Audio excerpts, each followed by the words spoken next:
So glad you were able to get here. It really is good. I'm looking forward to this very much. I really, really, really like your work, and it's good, and I want to let them know about the book. And in the audience, welcome very, very much to Conversations. It's a pleasure to welcome to the program Russ Baker. He's a major intellectual on the political scene and on the human condition scene considerations by intellectuals. He's got a web blog or a website that is called whowhatwhy.com. Right, it's really taking off. It's really a major. It's getting a very good response. Basically, what Who What Why is it's a nonprofit, nonpartisan attempt to kind of create a new journalism. Right. It's to create a journalism that is credible, is believable, is open-minded. But then once we do our research, we come out very firmly and we tell our readers what we found. In other words, we don't go for that on the one hand, on the other hand, he said, she said. We go in with an open mind and we come out with some conclusions based on our reporting, and we just share it with people. And you share with a lot of people who share with you too. People, very thoughtful people. It's a really important dialogue. It's a two-way street. Yeah, two-way street. We've got a lot of folks who I think are considered some of the better thinkers who give us feedback, but also we get a lot of feedback from the public. The sites have an opportunity for people to post their comments on stories. We also get a lot of emails from people, and we read all of them. We're not able to respond to all of them, but we read all of them. And we're looking for story ideas and tips and suggestions, and that's a big part of the mix. And you're mixing that into a pattern that was also came out in the book we've got displayed here, Family of Secrets, I guess about 8 years ago or so that came out. It came out about 2 years ago. 2 years ago only? Yeah, well, it came out in '09, so it's almost 3 years now. Okay, really? Almost 3 years. Family of Secrets is the book. The subtitle on the paperback version is The Bush Dynasty, America's Invisible Government, and the Hidden History of the Last 50 Years. Sounds like Howard Zinn. Now, the reason we call it that is because in the course of my researching the improbable rise of George W. Bush and trying to understand how the country had gone in the direction that it did, I ended up essentially, after knocking on enough doors, finding one that led down some very interesting rabbit holes into a whole new understanding, not just of him, but also of his father, and not just of his father, but really of events over almost the last 50 years, and we found staggering historical connections and roots to major national traumas. In other words, we're able to connect the Bush-Cheney apparatus to events that involved the downfall of Richard Nixon and Watergate, to the Kennedy assassination, and before that, and to explanations of Eisenhower's military-industrial complex warning, to Truman being pressured to create the national security apparatus in the first place. In other words, all of these things are connected, and some people say, well, that seems ridiculous, but you know, actually, why wouldn't things be connected? Because that's how things happen. Things happen for a reason. They happen. They come from somewhere. They come from certain roots, and those roots can be quite deep. Yeah, they can be quite deep, and they can be connected in pattern. There's a term in information technology, information overload. A lot of people think we're maybe getting overloaded with information, particularly multimedia, things that are information coming in over the transom at an exponentially increasing pattern. But there's a term in information technology circles where they say, oh, it was actually Norbert Wiener. He came up with the term cyber. I have a friend who was an investment banker whose father was in the room when they coined the term in 1948. Yeah, I mean, I think, Harold, that our sense is that there is too much information out there, but not enough of it is good. Let me make the point. But Norbert Wiener, he said, information overload permits pattern recognition. That's another part of neural network thinking. So we can begin to see patterns, historical patterns, that had been studied or only isolated in isolation. So we're being able to get the big picture increasingly and have patterns that connect a lot of different iconically important issues out of human history or even evolutionary process. I think that those patterns are more evident, but I think fewer and fewer of us are focused enough to be even aware that that information is presented. Do you think that might be because the educational process is so bent on specialization? You know, by the way, I just want to say one thing for the viewers, because I was on your show a few years ago, and after I was on and it went up on YouTube, people literally posted this thing, and I say this with great love in my heart. They said, well, tell that guy to shut up. The frig up. Yeah, I know. And so I come armed now with the knowledge that people want me to assert myself. Good, and by to all just means. go right ahead and say what I have to say. Right. I also saw you had one guy on there who wouldn't let you say anything, and I'm certainly not going to do that, but I would like to That would weigh be in. my dear, dear, dear friend Joe Friendly. God bless him. I love him to the end of the world. I certainly would like to create some substantive answers Joe's a great here. guy. Great guy. Yeah. So the first substantive answer is that I think that there's so much information out there, but most of it is useless. And so if you take, whether it's Twitter or you take the entertainment component of media, the repurposing of small, what are essentially gossip items or very, very superficial treatments of surface events, these are presented to us again and again and again. And if you, for example, you watch television, you see the same really tiny bit of stuff that may not even be true in the first place being repeated incessantly at us. And so we have to make an effort to shut that off. We've got to get away from those things, and we have to be very, very selective in curating our own sources of information. Yeah, that's very good. And those things are being done subliminally often, Vance Packard.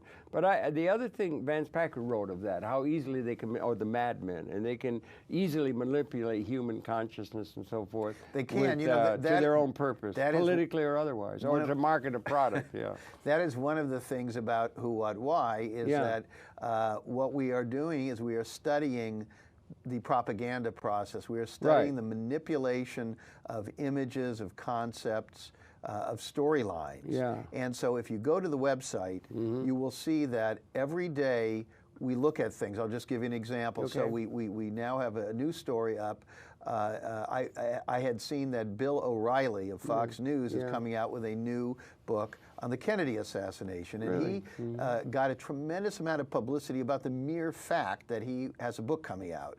And there was no context at all in these articles or TV stories. They only said Bill O'Reilly, television celebrity, coming out with a book on the Kennedy assassination that he says will answer questions as to why Kennedy died. Now, that's intriguing because the question is, does he have some inside information? So I went to do a little bit of research, and what we came up with and what you can see Research his book? No, research about him. Him, okay. And what you will see on our website, Who, What, Why, is you will be able to watch a video of him from more than 20 years ago on television, where he did a serious report about connections between the Central Intelligence Agency and Lee Harvey Oswald.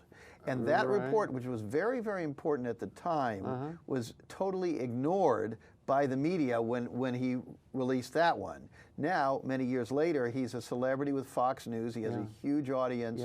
He makes millions of dollars a year.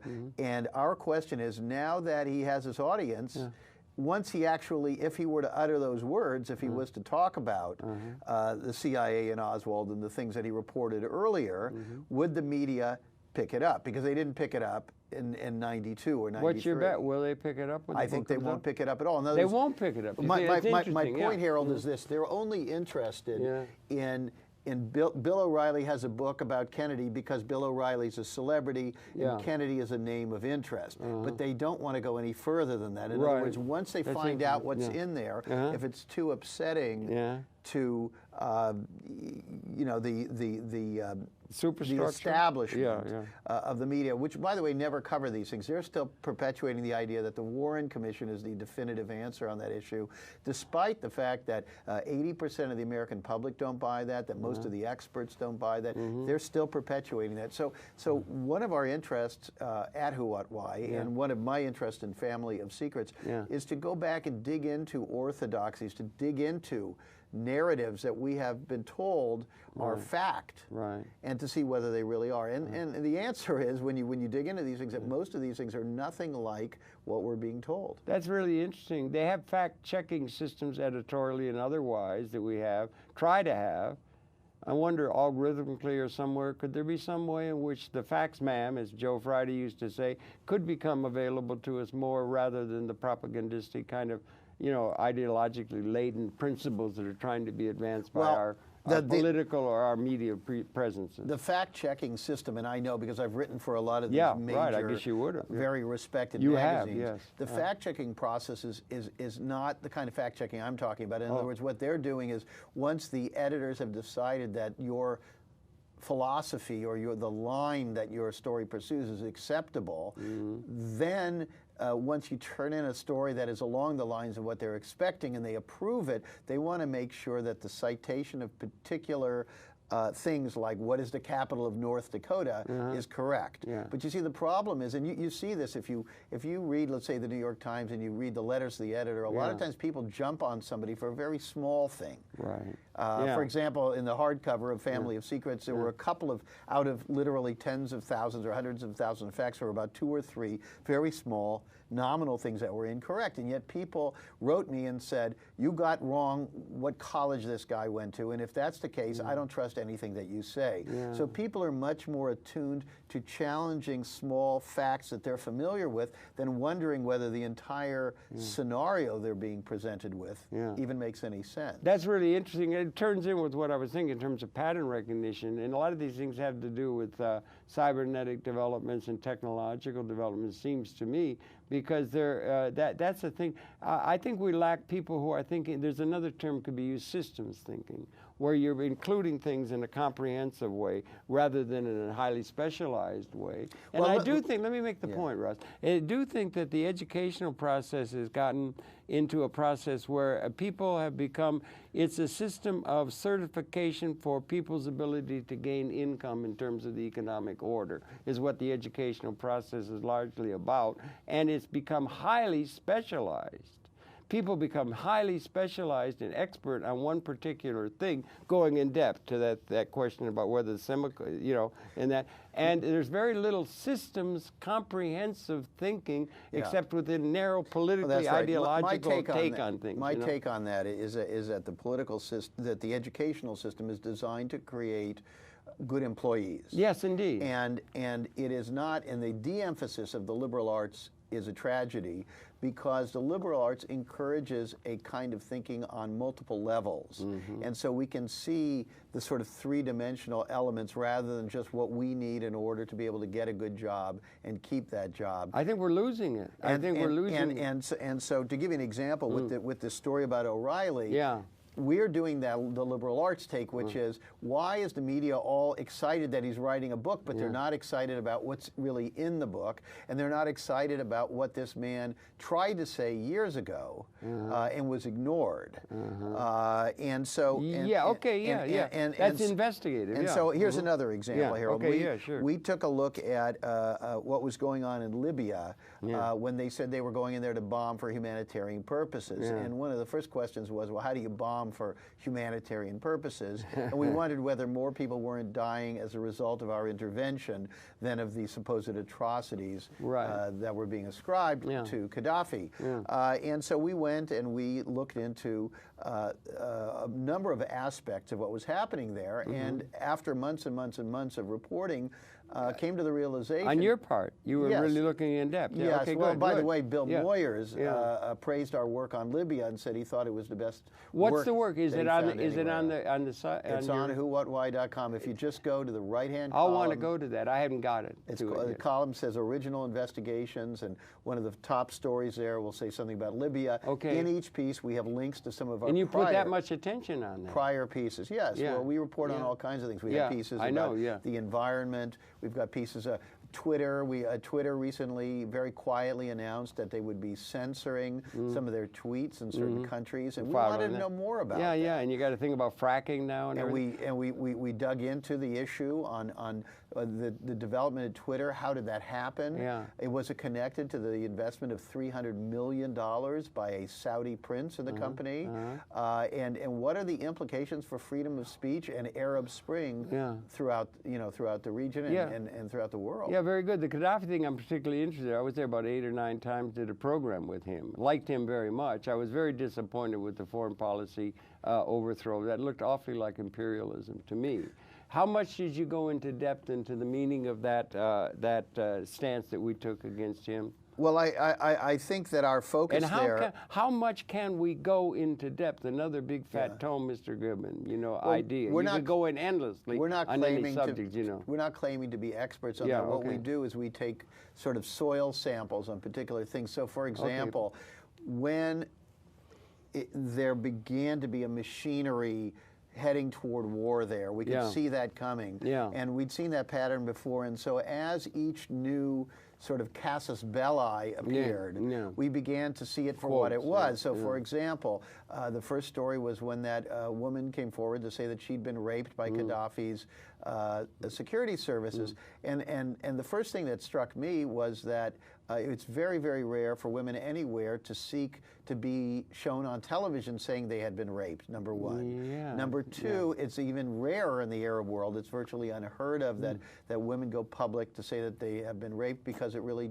destroys their life. She came screaming into the El Kabir She came hotel. right into a room full of journalists, and she's a lawyer, and I was struck by this, and I thought, this story is just being picked up all over the world. Why? Now, her claim was, you know, okay, maybe she was raped and maybe she wasn't, but how did she know who her rapists were, and had they were they wearing you know, official insignias, and even if they were, would that be any more than saying that because somebody in law enforcement in the United States raped them, that Obama was responsible? And so we thought, why is this story getting so much attention? Well, the answer was that the media of the world, and ginning up for war. I'm including places like the liberal press, like the Guardian and so forth, and the BBC. They were all, you know, the media loves a good war. And they love a good war because it is a kind of thing that we pay attention to, and that drives ratings. It's and that gets harder. their income considerations It's for much the ad harder revenues, to cover, you know, an intellectual conversation or a proposal. A war is action, and action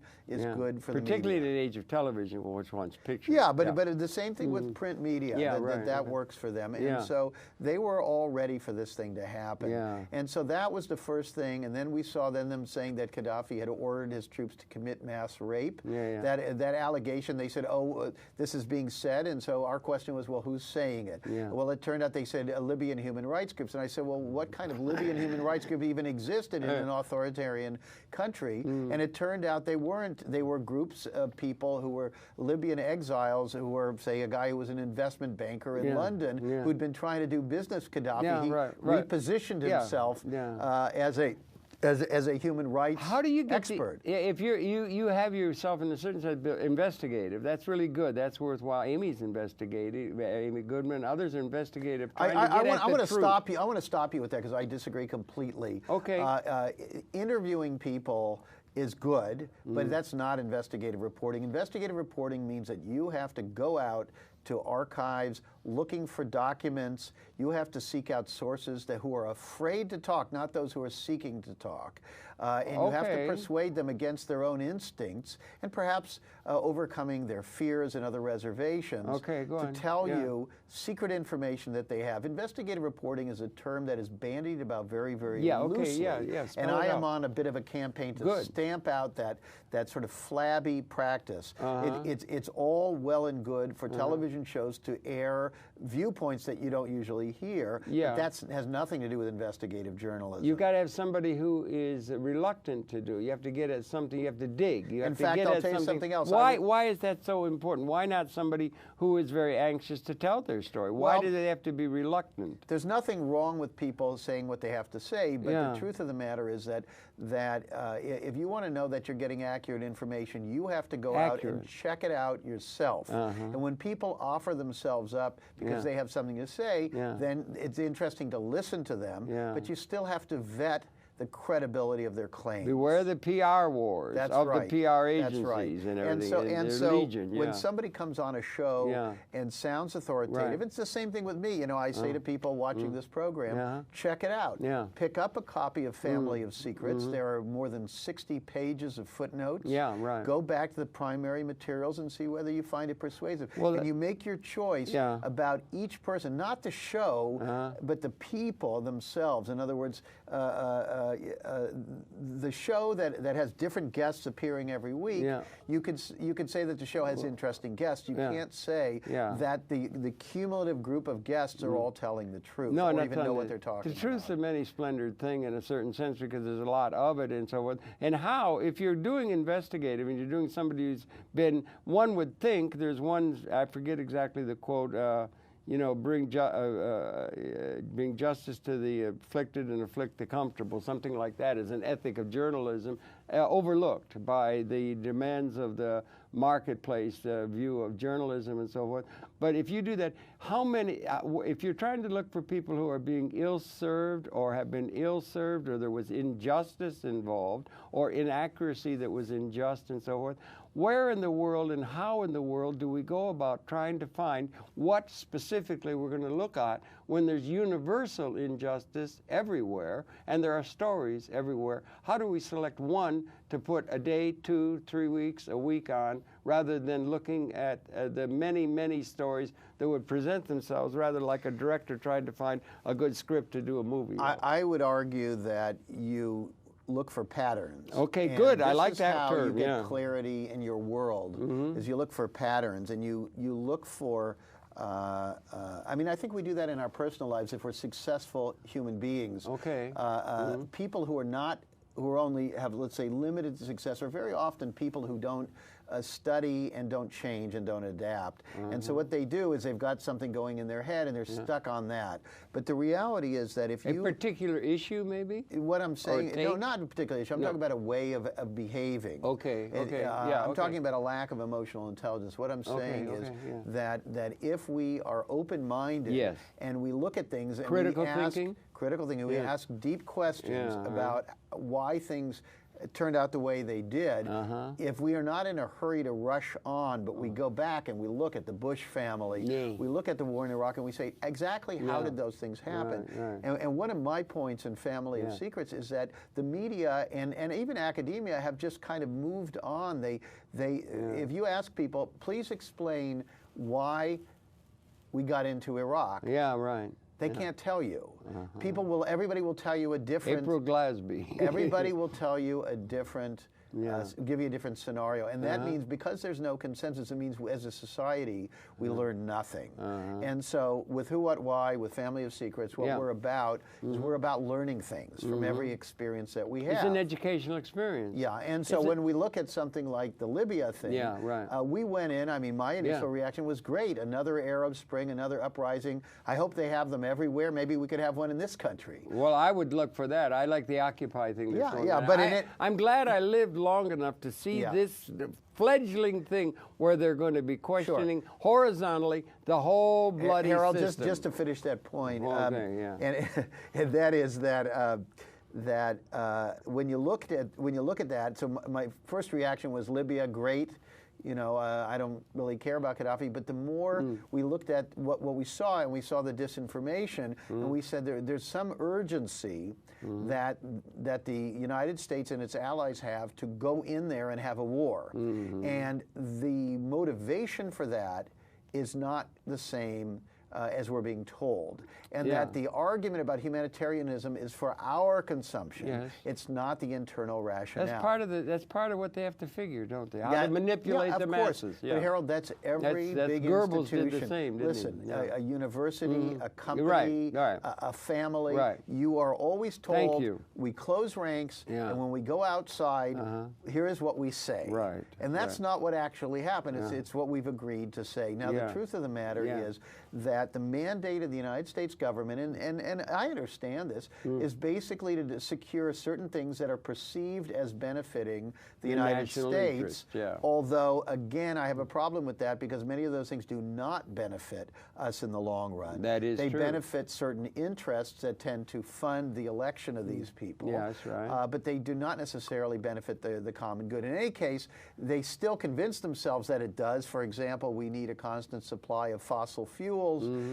Ergo, we have to go into Libya or any of those places where there are people who do not cooperate sufficiently. In the case of Gaddafi, there were all those issues of him trying to rally African continent. Yes, he's got a great deal of support in Africa. To create their own power block. And I Can't believe that what that was about was that Africa is sitting on the largest remaining untapped reserves of many of the most important resources and minerals left in the world. And I think that that is the kind of thing that's being discussed behind closed doors. Yeah, I had a good friend, Ali Traki, who was UN ambassador and so forth. Like I said, I've been there 8 or 9 times. Really, I thought they were ahead of the curve. I think the United States of America in 1776 was, in a certain sense, ahead of the curve of feudalism that held for 1,000 years. History moves on. History develops and so forth. I think what they were doing in Libya was ahead of the curve that we think is legitimately historic. Our system is legitimate historically. And I think the major problem is that we don't have a system that the future requires or allows in a new liberating way. The problem is us. Well, and he was ahead of us in terms of the way the world ought to go, the same way the United States. They came and bombed Washington in 1812. The royal forces that were asserting George and the I love the way your order. topics go all over the map. Well, they go patterns. That's all. They're patterns, you know. And history is a pattern. And history. James Joyce, who we both agree was a great reader of technology. History is a nightmare. One could add of injustice from which we're attempting to awaken. Do you think we may be awakening at this time to a new transformative world in a way in which justice can actually ring out in a true way rather than propagandistic battle? No, but you do not. You're not that idealistic. We're working.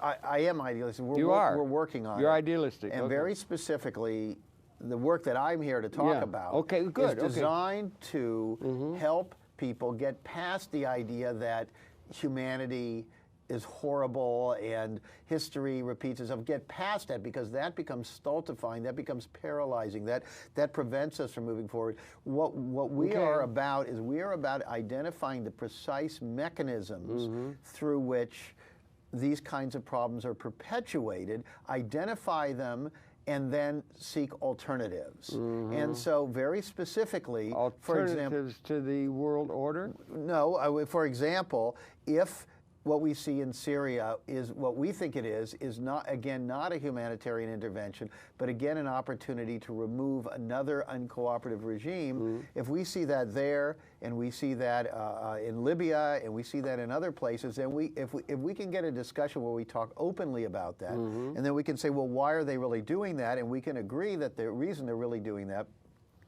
is for control principally of oil. And that if that's the reason, then we have to discuss why, if everything we do is based on a desperation for oil, what's the solution? And of course the solution there is alternative energy. And that gets to the question then of why are we not doing more about alternative energy? And that's where investigative reporting comes in, which is to try to really discover the people and the institutions that behind the scenes are blocking progress on climate change, on alternative fuels, and so forth. And so if you keep rolling this thing back, you eventually get to a concrete notion of how to create forward movement. But progressive movement. Forward movement. But to do that, you've got to first identify what are those institutions of disinformation that are preventing us from clarity. Well, that would be a thing by which you're going to have some sort of a liaison with an alteration.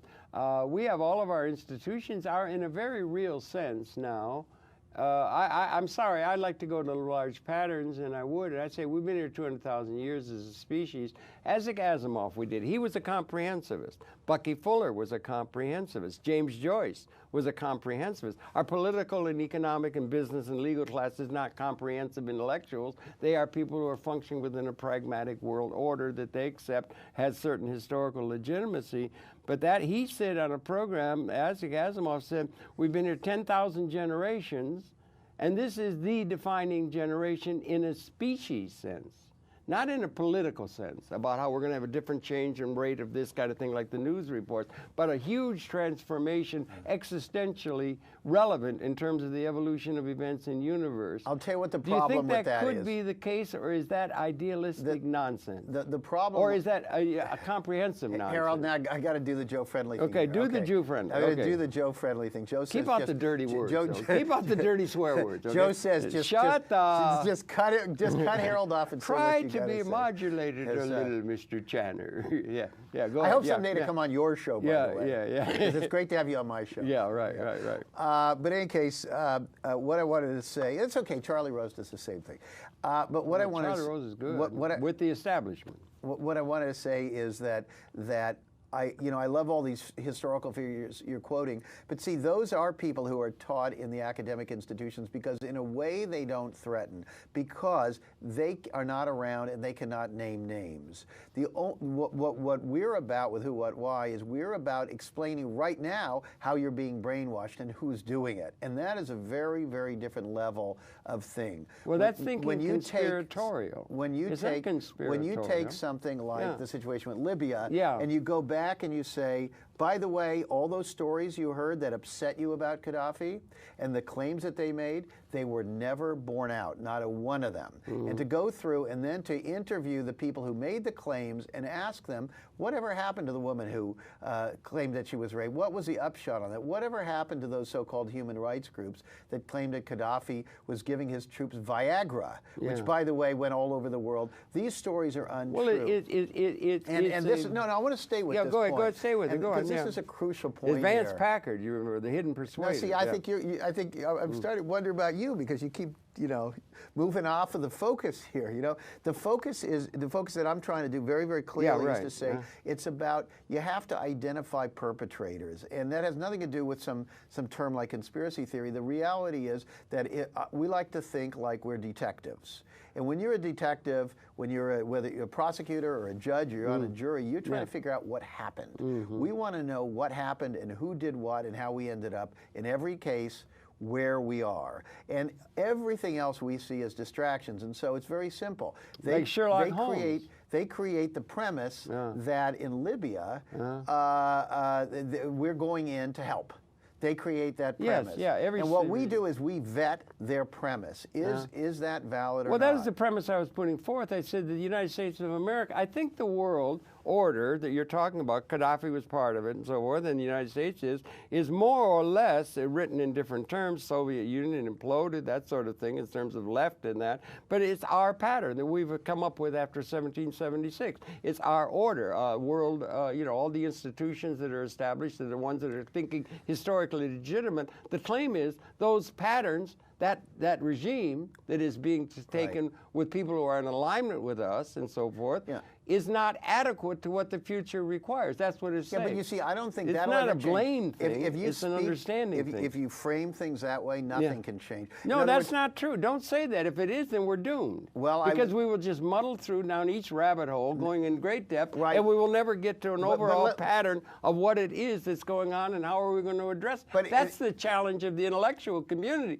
not to run down every little thing that they put in front of it. No, but the point is this: I would submit is that very few people have the capacity to make decisions based on what you're talking about is people becoming learned. And comprehensivists. Right. And people comprehensive. I don't know how much you're out there traveling around the country, but I can tell you something. I mean, I talk to people in bars and airports and all over the place, and these people wouldn't have any idea what you're talking about. I don't believe that. I don't believe that. I think the youth particularly, I think they're right on when they say there's something rotten on this planet with this Occupy thing they're trying. It's inchoate, it's hard to get at because they're being submitted to this story, that story, all kinds of things, divided. Intellectual community's been bought off. Divide and conquer. It's intellectually. There's no leadership. There's no anyone coming up with some sort of an understanding of the existential reality of evolution in this universe of which we're a part. I mean, the other things fit into that. The average person in this country. No, I'm submitting there's a place for that, and it's and they've just got everybody specialized off running down this story,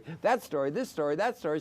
But there's no overlooking at the overall pattern. That's why I went from cyber. But my point is this. I don't think it should be dismissed. My point is this: is that we do look at exactly what you're talking about. What is your overall philosophy? But we focus it on actual things that are happening in the world right now. Pragmatic. No, it has nothing to do with that. I don't want to label it. What I'm trying to say is this: you can sit as much as you want and you can talk about broad problems, but I'm a journalist. I assume that's why you invited me on the show. Yeah, right. To talk about what I do rather than a general philosophy of the world. But you're also an intellectual. Well, you're an intellectual. It's a term that I. Is it a derogatory term? I don't think I wouldn't like to. I don't care too much for people affixing it to themselves. No. I think it reeks of superiority. But in any case, I read and I think. Yeah. But what I'm trying to say is that this country, you know, some people, for example, they think the Occupy movement is tremendously effective. Yeah. But if you travel around the country, what people are interested in is the Super Bowl and Dancing with the Stars. And well, those they've been kinds of distracted. things. Yeah, sure. No, they're always distracted. Permanently distracted. Okay. Well, all right. And the few who register support in any meaningful way for Occupy don't actually go out themselves.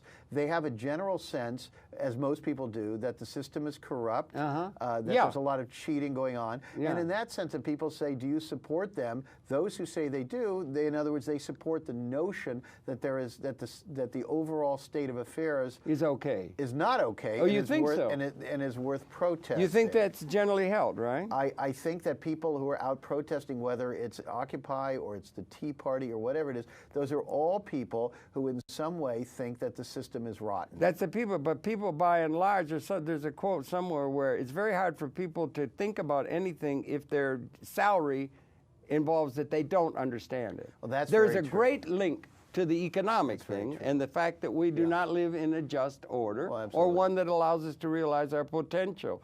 Perhaps in a negative sense that's encouraging because that potential will extend to technology of weapon systems, which leads the technological whole effort of everything throughout everything, and realpolitik, that whoever's got the Gatling gun can conquer the other, make their tribe strong, still rules. Well, it's still there. To your point about... so you get at larger patterns, is what I'm saying, is the work of the intellectual, not of the hacks from the public relations world. To your point... Or the politicians, for that matter. To your point about people who work in because of the paycheck, that's certainly true. And one of the things I encounter frequently is a kind of cognitive dissonance because we're all part of the system. That's right. And when anyone critiques something where it starts hitting us even subconsciously, that there's some implicit criticism of something that we're invested in, something that we do, we have to start shutting down our receptivity to those particular arguments. I mean, listen, most of us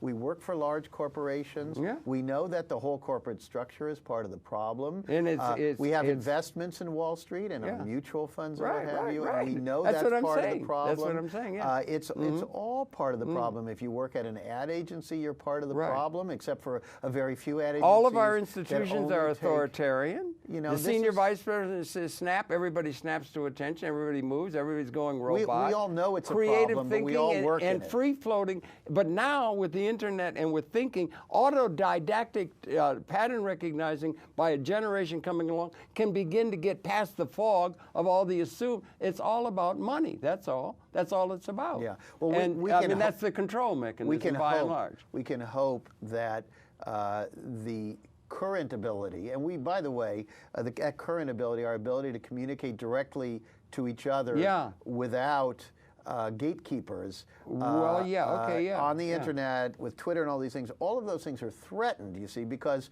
of course, anybody who has an advantage is concerned about, this is why employers control the employees and encourage them to social activities where it's all controlled by the company. For example, if you work for a big bank, what do? They instead of letting you go out and do your own volunteer activities, weekends. No, they have you go. Yeah, they have you go on a 10K run for a designated cause where the bank can be promoted on T-shirts associated with a good cause, and that's what you do. You meet your mate at parties organized by them. I mean, this is really, in a I know, way, it's pretty grim, isn't it? It's pretty grim, serious, lonely crowd, so what I was going to say is the internet right now is a valuable thank God tool for it, and I hope we can keep it, for don't you? democracy. I hope we can keep it, don't you? I do. One of the things we wrote about recently on whowhatwhy.com was about a development at Twitter.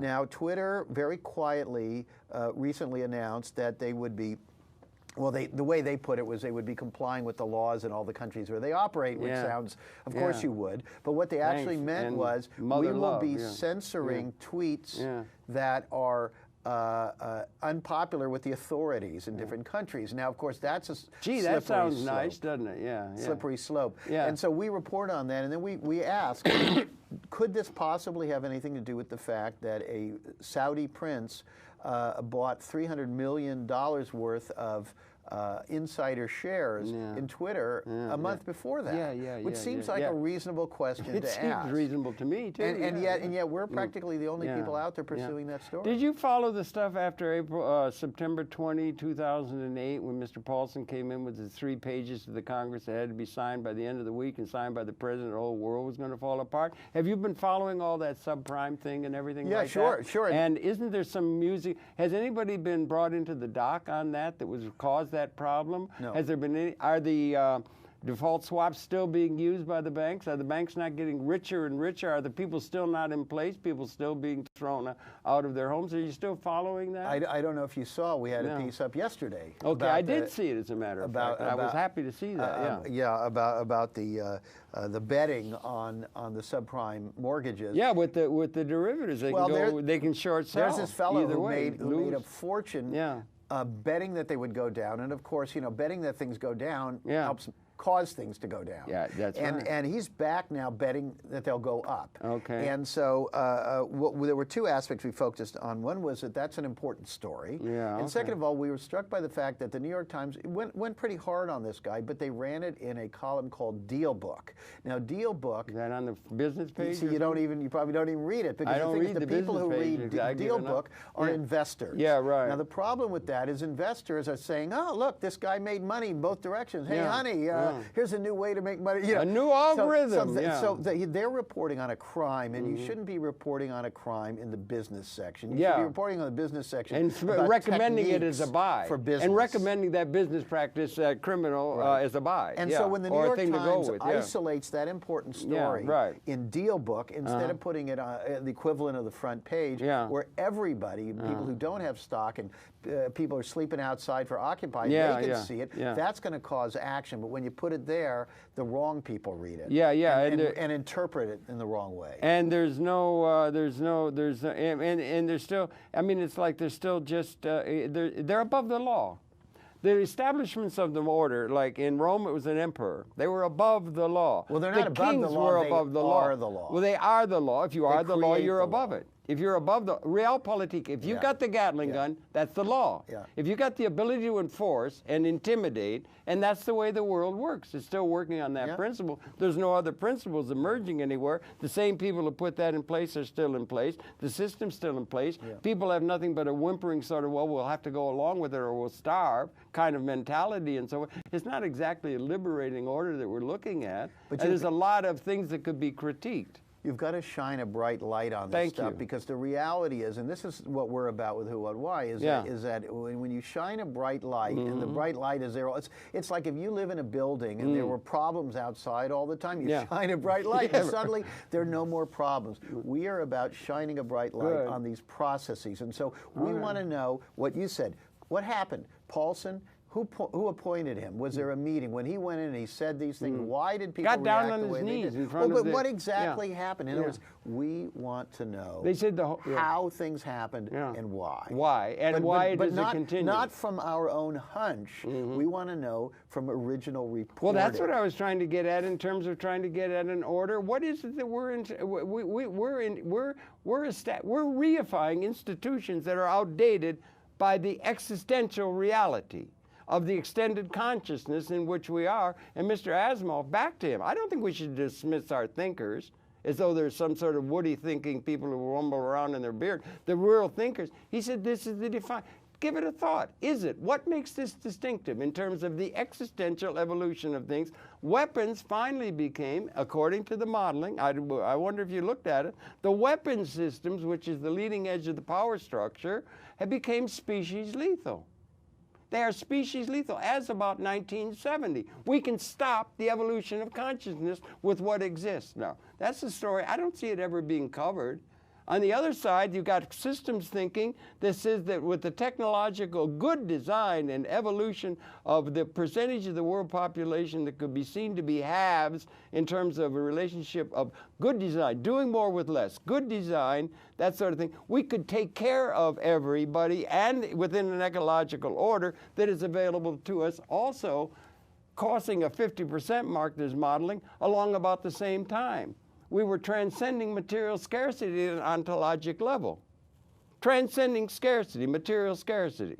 Never mentioned, never brought up. Seems to me this is the work of the intellectuals. Rather than brewing in depth in the number of reifying institutions that we're doing, we're reifying all of our institutions that have become outdated by the evolutionary development of understanding itself in universe. Well, where are the intellectuals that are dealing with it? I disagree with you in the sense that I read the same people you read, but I read them and I note what they said. And Have you read Fuller?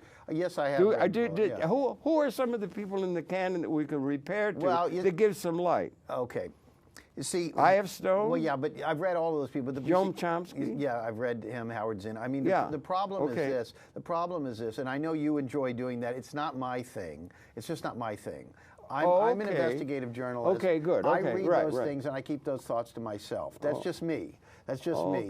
There are other people who do that. Certainly my professors all did that. There's lots of people out there citing what people have written before and what they think of what people have written before. That's not what I do. Are there people that inspired you, educationally or otherwise, that you would say you would take your hat off to? There's a lot of people. I don't mean to put you on the spot. You know, who do you like? There are, but I will tell you this. Maybe it's not fair to ask. One of the problems is either we're talking about people that everybody has heard of who existed a while ago or a long time ago, who I didn't know personally, or they're people that I know now.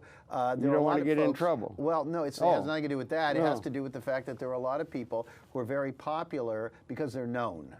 And we only like the people we know. No, I don't think so. I don't think really. Everybody you've mentioned I know of. Okay, well that's good. Well, that's a place to begin. What I'm saying is those are but those are people figures that are overlooked, largely in what we call the news. It's not. It doesn't come up in any of the things that's reported out in the general society. I understand society. but my point is that even it should be maybe. But even today, we tend to naturally gravitate toward things that we're familiar with. I guess and there's shows and books and things like that. Yeah, you're right. And the limitations of that, to me, are that the problems are too desperate and too urgent right now. And we're almost out of time. And Thank you. I've got that sense. You feel a sense of urgency? Well, I really do. I do too. I do too. And this is why we started Who, What, Why, and Good. what we're dedicated to is the notion that if we are to believe the scientists, there may be no life on Earth within 100 years. Now, if that's from climate true, change? No, from a whole variety of things. What would be beyond the climate extinction? What would cause overfishing the oceans? There are many, many different things that are depleting life on Earth, and it's putting aside, of course, continued nuclear threats, the poisoning of our society in multiple ways. There are many, many things going on, and so if we are to assume that there is a degree of urgency, we have to focus very, very quickly on what can be done. Ecological. And the problem is that some people, when I do public speaking, people say to me, your work is very, very interesting, but we want to know what the solution is. And so my answer is the solutions are everywhere.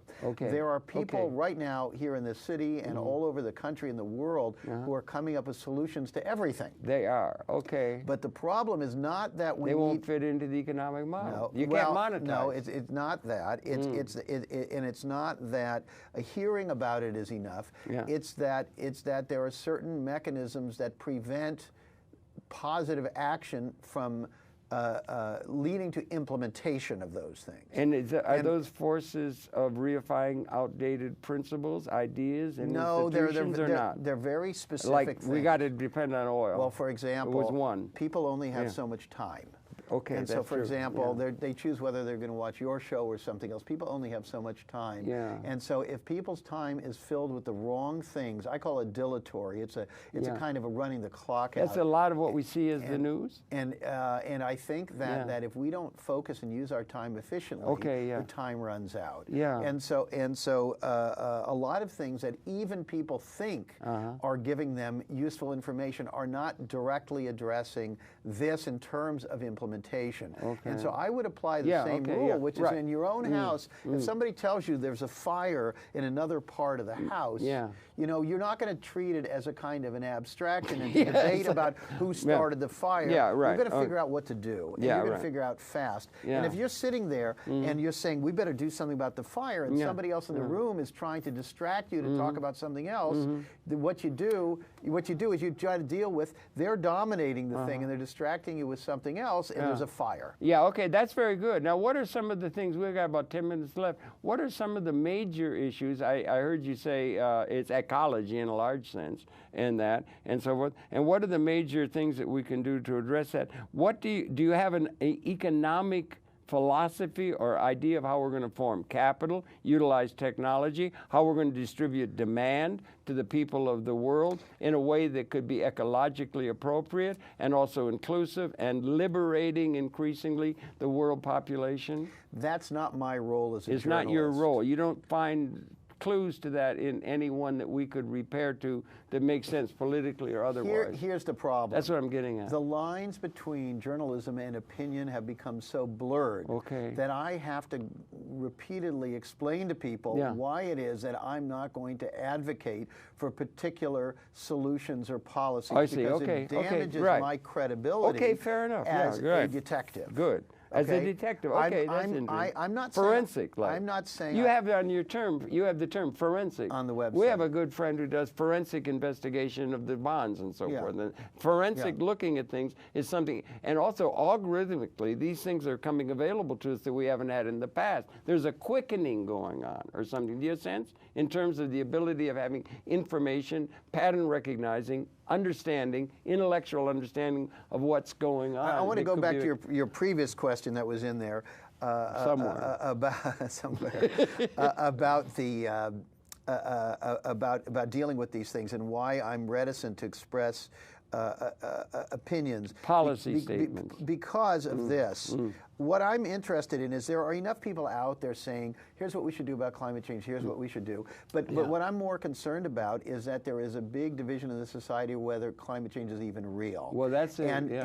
And so what I'm interested in is climate change real or is it not? And I'm not, again, I'm not taking sides. But my first reaction is, and we posted something on the site recently about this that suggested that we thought it was real, and we were fascinated and disturbed by this big sector of Americans who've been convinced that it's not real. And so one of the things we've said was, what's more likely, that 90% of all scientists and environmental groups are in cahoots in a conspiracy to trick the public about something that doesn't really exist, or that oil companies, which are inherently self-serving, have an agenda in using their vast fortunes to create propaganda that distract people from this thing. Koch brothers, among others. Right. I mean, there's a lot, and the concentrating of the wealth. And so that's not so much my opinion as it is trying to be rational. Yeah, you're about trying to be this. scientific. And you know, somebody posted a comment on our site, and he said, "Oh, you know, these scientists, they're doing that because of their government grants." To which someone else pointed out, well, someone else pointed out, first of all, government grants are not directly connected to your saying that this and this and this happened in climate change. There's no evidence that those grants are not. You don't think great minds can be bought? Listen, I think they're bought all the time. Mines can be bought, but they cannot be bought. Most government grants are pretty small. They're like 10 grand or something like it. Well, not government grants, but the funding of institutions. I'll tell you how you can. A lot of money. Big hospitals, big research. I'll tell you how you can be bought.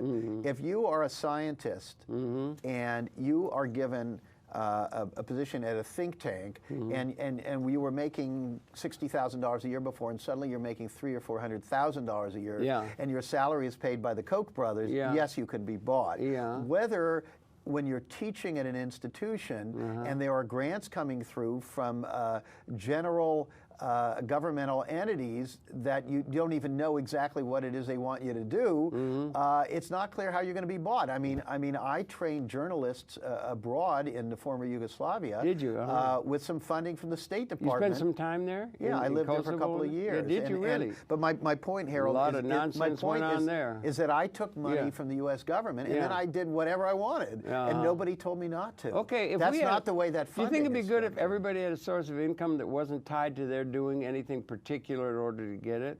It should be great, wouldn't it? You know, if everybody had, let's say, an ownership stake in the assets and so forth, rather than it all being concentrated and being more concentrated in a small number of hands, do you think it'd be good if we had economic democracy to go along with our supposed notions of political democracy? We should all be treated like people who get inheritances. You think so? I think there's something might be said for that. You know, because it's nice, right? Then you got to read, you got to think, you got to pursue interests. That's one of the reasons, if I may. I taught in university. I was very, very condemned because I'm pathologically anti-authoritarian. I just do not like authoritarianism. I mean, some people like it. They're control freaks who think we ought to get everybody control. But I used to be very democratic. I used to give everybody an A on the first day to get rid of authority. In order to do it, I got the smartest people in the campus on the thing. Anti-authoritarian, they have it, and that's the kind of thing that is different. That's why I like public access. I was talking to you here.